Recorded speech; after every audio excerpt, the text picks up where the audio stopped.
Hello. അപ്പോൾ പട്ടിഷ കാണിച്ച് ലുലുവിലാണ് കേട്ടോ ഉള്ളത്.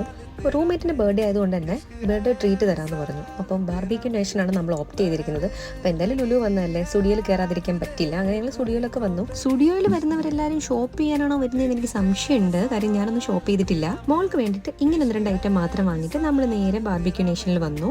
ബർത്ത്ഡേ ട്രീറ്റ് എവിടെ വെച്ചാണെങ്കിലും ഞാൻ ഓക്കെ ആയിരുന്നു. പക്ഷെ ആൾക്ക് നിർബന്ധമായിരുന്നു ഇത്തവണ ബാർബിക്യൂ നേഷനിൽ പോകാമെന്ന്. അതിൻ്റെ മെയിൻ റീസൺ ഞാൻ ഇതുവരെ ബാർബിക്യൂ നേഷനിൽ വന്നിട്ടില്ലാത്തത് തന്നെയാണ്. ഇത്തവണ വന്നത് നല്ല സമയത്താണ്. കൊൽക്കത്ത ഫുഡ് ഫെസ്റ്റിവലിന്റെ ഭാഗമായിട്ട് കുറേ അധികം സ്റ്റാർട്ടേഴ്സും കൂടി ഉണ്ടായിരുന്നു. അവരുടെ നോർമൽ മെനുവിലുള്ളതല്ലാതെ കുറേ അധികം സ്റ്റാർട്ടേഴ്സും ഉണ്ടായിരുന്നു. ബാർബിക്യൂ നേഷനിൽ ചെല്ലുമ്പോൾ തന്നെ അവർ ചോദിക്കും എന്താണ് ഒക്കേഷൻ എന്ന്. ബർത്ത്ഡേ എന്ന് പറഞ്ഞപ്പോൾ അവർ തന്നെ ഒരു കുട്ടി കേക്കൊക്കെ അറേഞ്ച് ചെയ്തു, ഒരു ഡ്രിങ്കും ഒക്കെ നമുക്ക് തന്നു. ശരിക്കും എനിക്ക് ഇന്ന് ഇഷ്ടപ്പെട്ടൊരു കാര്യം, നമ്മുടെ ബർത്ത്ഡേക്ക് നമ്മൾ വിഷ് ചെയ്യാനൊന്നും ആരും ഇല്ലെങ്കിൽ ബാർബിക്യൂ നേഷന് വന്നു കഴിഞ്ഞാൽ അവർ തന്നെ കേക്കും തന്ന് ക്ലാപ്പ് ചെയ്യാൻ അവരെ ആളെ കുട്ടി ക്ലാപ്പ് ചെയ്ത് നമ്മളെ സന്തോഷിപ്പിച്ച് വിടും. അത് നല്ല അടിപൊളിയായിരുന്നു. സ്റ്റാർട്ടേഴ്സ് കഴിഞ്ഞ് കഴിഞ്ഞാൽ മെയിൻ കോഴ്സിൽ ഒരുപാട് ഐറ്റം ഉണ്ടായിരുന്നു. കുറച്ചൊക്കെ ഒന്ന് ട്രൈ ചെയ്തു, ടേസ്റ്റ് ചെയ്ത് നോക്കി, സൂപ്പൊക്കെ ട്രൈ ചെയ്തു, ഡെസേർട്സ് ഒക്കെ ട്രൈ ചെയ്തു. അപ്പോൾ ഇത്രേ ഉള്ളൂ. Okay, by.